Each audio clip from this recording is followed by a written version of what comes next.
And we are in Chapter 4 of the textbook. Today we are going to talk about transformed sections based on members made of composite materials.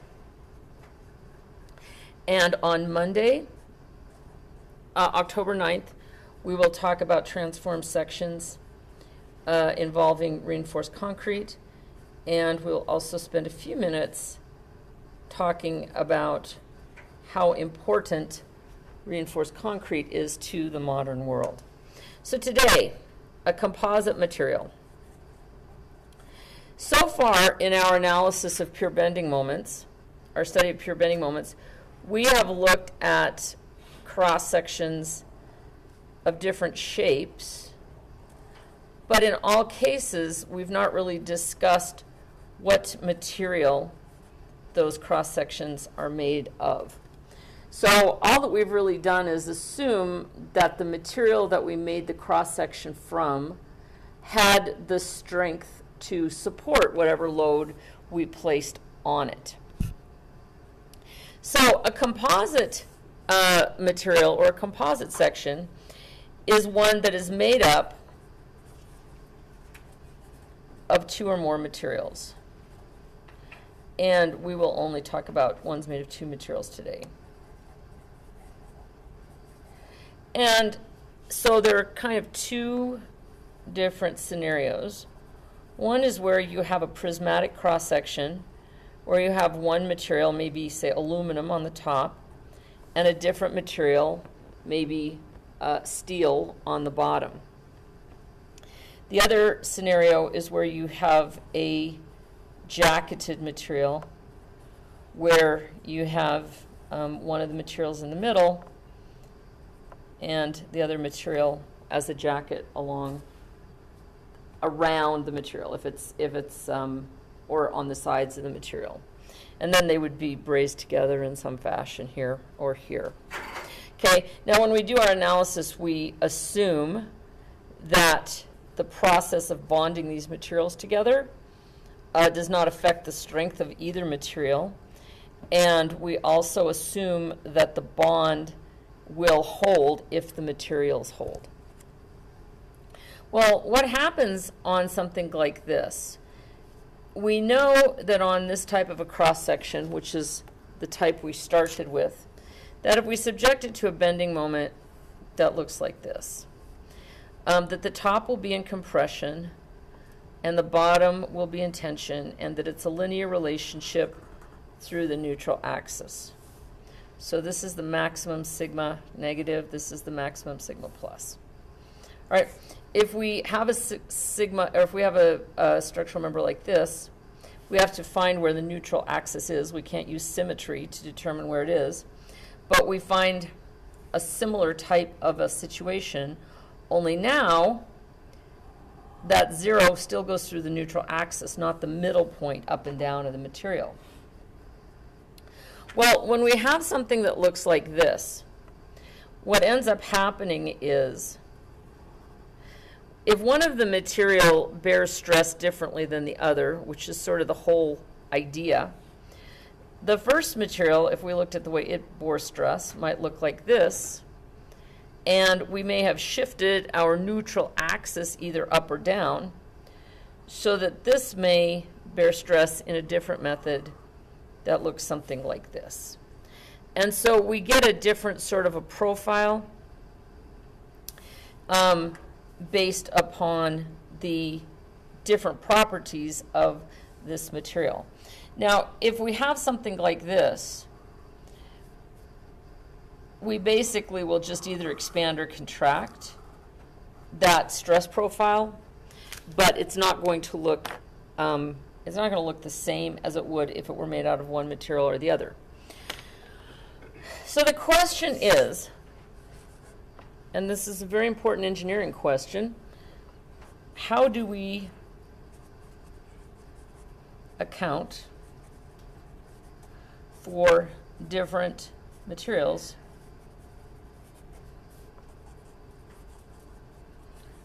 in composite sections?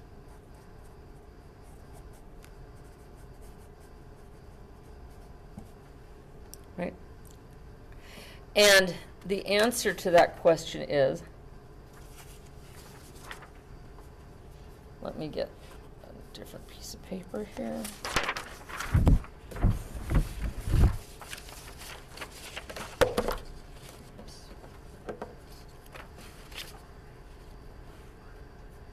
The answer is we use, and this is basically a mathematical technique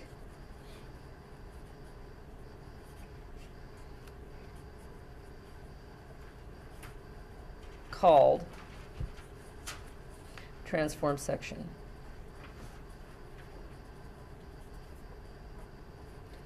So, the reason that I state explicitly is that this is a mathematical technique. We have to make our section look like something else.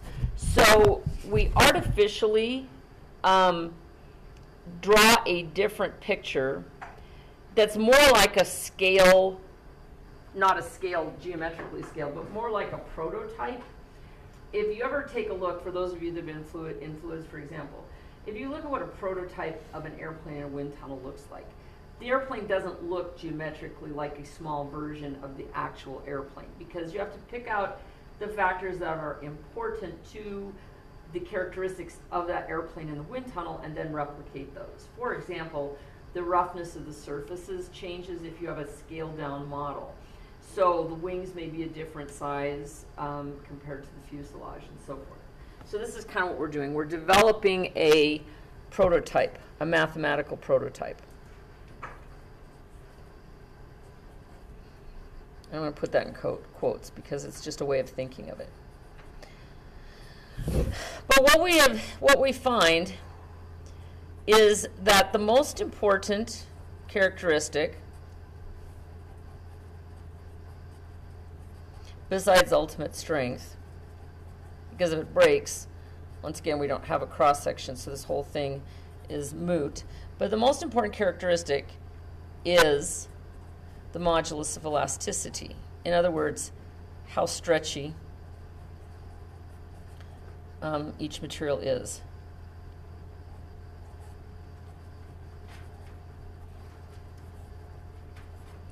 And so we develop a mathematical model where we kind of say, what if the cross-section was made of only one material, but the overall cross-section, mathematically, had the same stretchiness as the composite.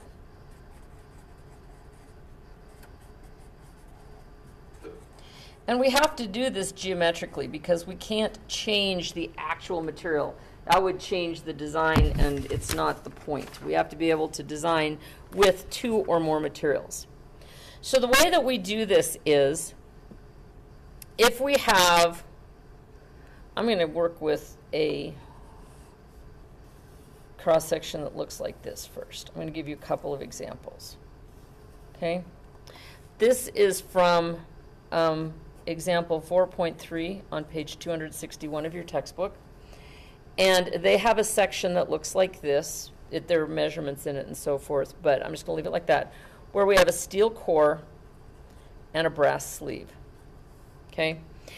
And if we take a look at E of steel and E of brass, the E of steel in SI units is 29 times 10 to the 6 psi. And the E of brass is 15 times 10 to the 6 psi.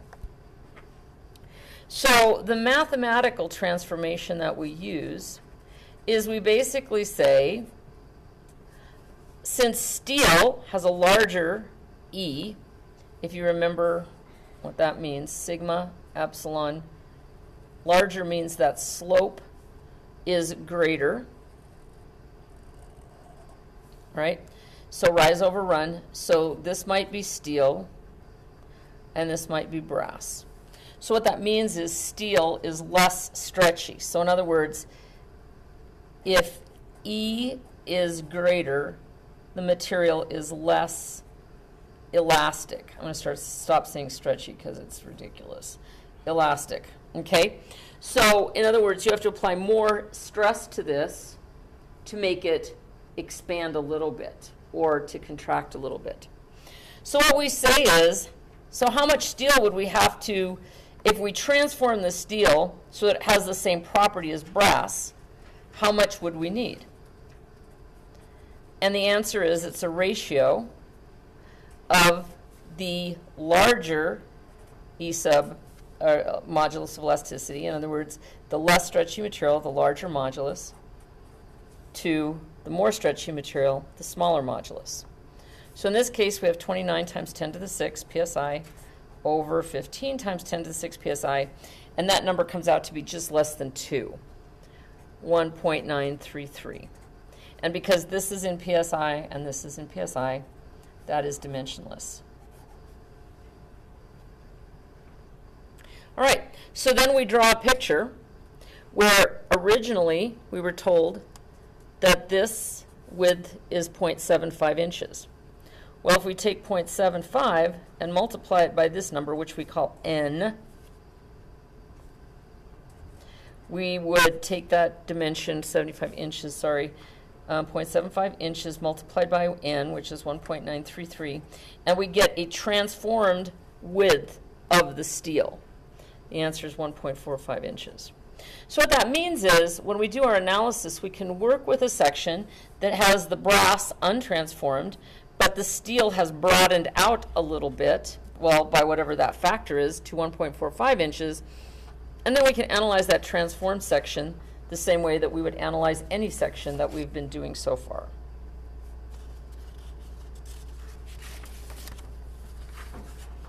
Okay, so now the real section looks like this: steel, brass,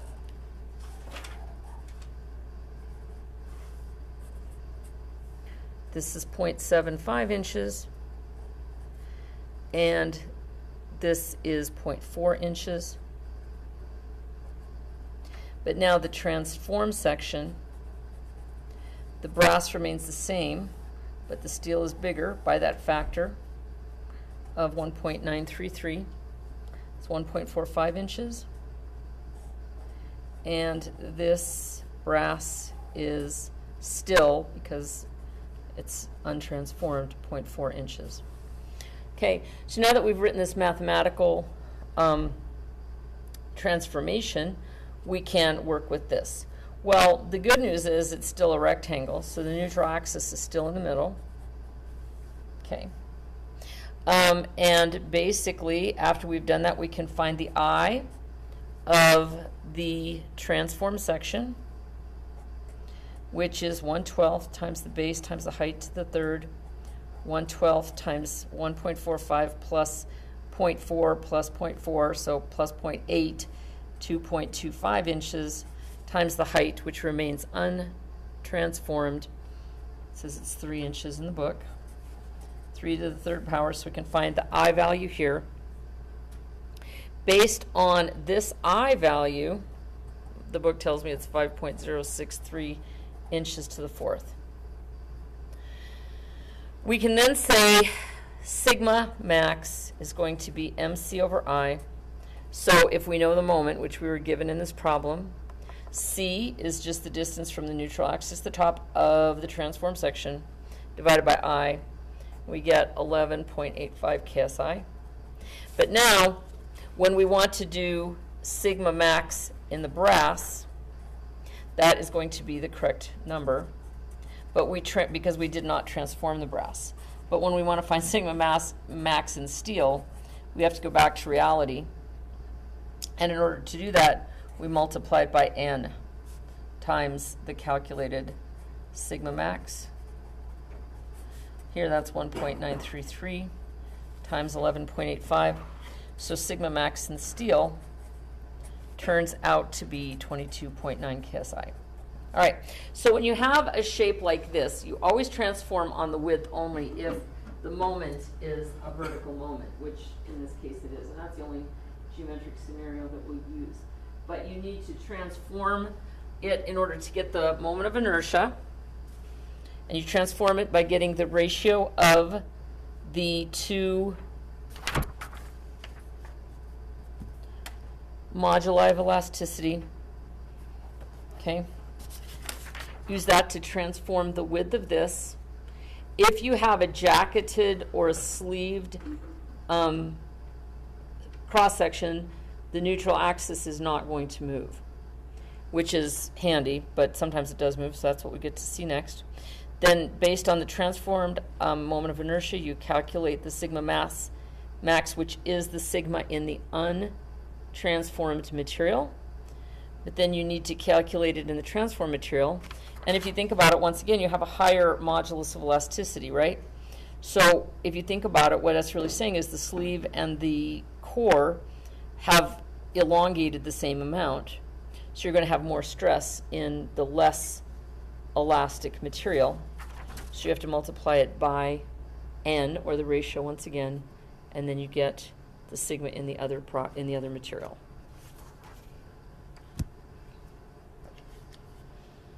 All right, so I'm going to do another transform because it's actually a little bit more difficult, but it's not more difficult, it's just another step. But I want to give you a problem based on that sort of a scenario. Okay. I would like you to do for homework problem 438 is your first homework problem. Now, the second homework problem, I'm going to start problem 439. So I want you to finish 439 and do problem 440. They're extremely similar to each other. But let's take a look with 439. We have a different model. Here we have two materials stacked on top of each other. The top is aluminum, the bottom is copper, right? We are told that this dimension is 24 millimeters, and this dimension is 6 millimeters, and this dimension is also 6 millimeters. We are told that the copper strip has a modulus of elasticity of 105 GPa, and that the aluminum strip has a modulus, E equals 75 GPa. And the problem says they're bonded together to form a composite beam, knowing that the beam is bent about a horizontal axis by a couple of moment, just like that, about the horizontal axis. The moment is 35 Newton meters. Determine the maximum stress in the aluminum strip and the copper strip. All right, well, first of all, copper has a higher modulus of elasticity, right? So it is less elastic than aluminum. First thing that we do then is to calculate N, which is 105 over 75, which is, I think it's 1.5, but I don't want to start off on a bad calculation, so let's double check. 105 divided by 75. 1.4, see? Got to watch me every minute. All right, so N is 1.4. Well, what does that mean? Well, if we go back and we take a look at this idea, if this is the less stretchy material, or if you want to think about it mathematically, if copper is the material that has the larger modulus of elasticity, that means that the steel, or excuse me, that the copper has to be transformed. So the width of the copper is going to be 24 millimeters times 1.4, which is 33.6 millimeters. All right, so what that means for us is our this is the real section, this is the transform section. The real section still looks the same. but the copper in the transform section is wider, 33.6 millimeters, compared to the aluminum's 24 millimeters. And then they're both 6 millimeters high. Okay. Well, when we go to figure our sigmas, we know that that's going to be equal to m, which is given c over I. We cannot find c and we cannot find I until we find the neutral axis of the transform section. So that's where we go next. And I have 10 minutes, so I'm going to find the neutral axis of the transform section. Okay, so the first thing I'm going to do is I'm going to define this as being my 0. Like I said, I like to use, this is what I did on Friday, or what day is it today? Today's Friday, so it must have been Wednesday. I like to define my origin as being the lower left-hand corner, unless I have a better idea. So what I need to do is to use that idea of Q, or first moment, to find the neutral axis, because the neutral axis corresponds to the centroid of the transform section. So I set up two pieces. This is my copper, and this is my aluminum. And the first thing I do is to find my Y, and then I find my A, and then I find my Y sub YI, AI, and then I add these up, and Y of the whole thing is going to be the summation of YI, AI over the summation of AI. Can I ask quickly? Sure, absolutely. So you're saying copper is less elastic? Yes. So why is it the one that, why do we transform copper if it's the one that's less prone to You can transform it the other way, but then you just get weirder looking cross sections, and especially if there's a big difference, you get things that are very, very skinny. So it is equally appropriate in terms of analysis. However, it's easier to make your n bigger than 1. You don't have to. If you want to do it the other way, you can. But I only teach it this way because it's more straightforward and the drawings come out more similar to what you're used to seeing. Okay? But it's a very good question. All right. So my copper, my YI is at, this is in millimeters, 3 millimeters from my origin. The area is 33.6 times 6. For my aluminum, it's 6 up plus 3 more, which is 9. And the area is 24 times 6. Okay? So if I take those two areas, 33.6 times 6, that number is 201.6. And 24 times 6 is 144. So if I add those up, 144 plus 201.6, 345.6. Okay, now my YI, AI is going to be 201.6 times 3. That number is 604.8. And then I get the 144 times 9. And that number is 1296 even. So then if I add those two numbers together, 604.8, I get a total of 1900.8, 1900.8. So to find my Y bar of the transform section, it's going to be 1900.8 divided by 345.6. And that gives me 5.5. So what does that mean? That means my neutral axis just scooted down half a centimeter, didn't it? Or half of a millimeter. It's 5.5 millimeters from the bottom.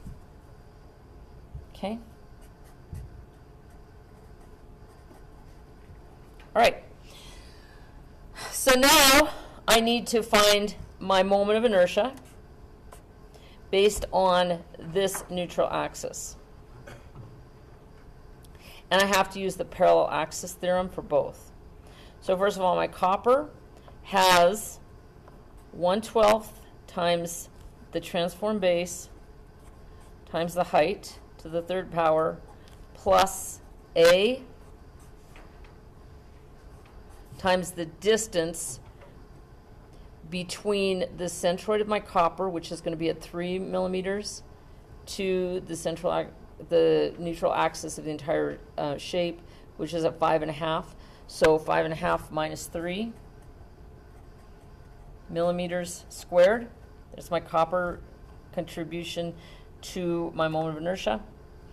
My aluminum, once again, is 1/12 times the base times the height to the third plus the area times the distance between the neutral axis or the centroid of this and this. Well, this is 6, and the neutral axis of this rectangle is halfway up, so that's 3, which is 9. So this is going to be 9 minus 5.5. And that's squared.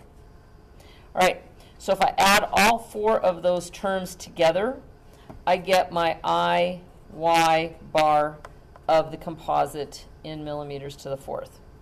And I only have 4 minutes, so I'm not going to do this. So this is part of what you need to finish. All right. Now the next part is when I look at this equation, I'm given this, I calculated this, but now I need to find out what my C is.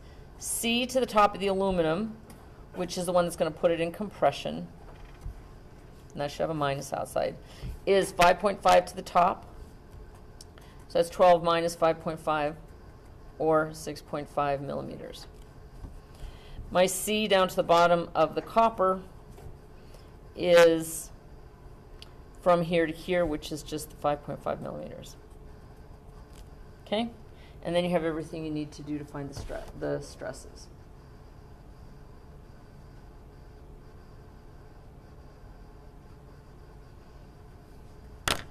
All right, you guys have any questions for me at this point? Okay, so you have your homework for the weekend. It's really important that you do your homework this weekend because we're going to jump into reinforced concrete on Monday, and all of this is going to be assumed that you know it. So make sure you have it done. First thing we'll do Monday is answer all the questions that you have about this process, okay? And we'll take some time with that if it's needed. So have a great weekend, and we'll see you Monday.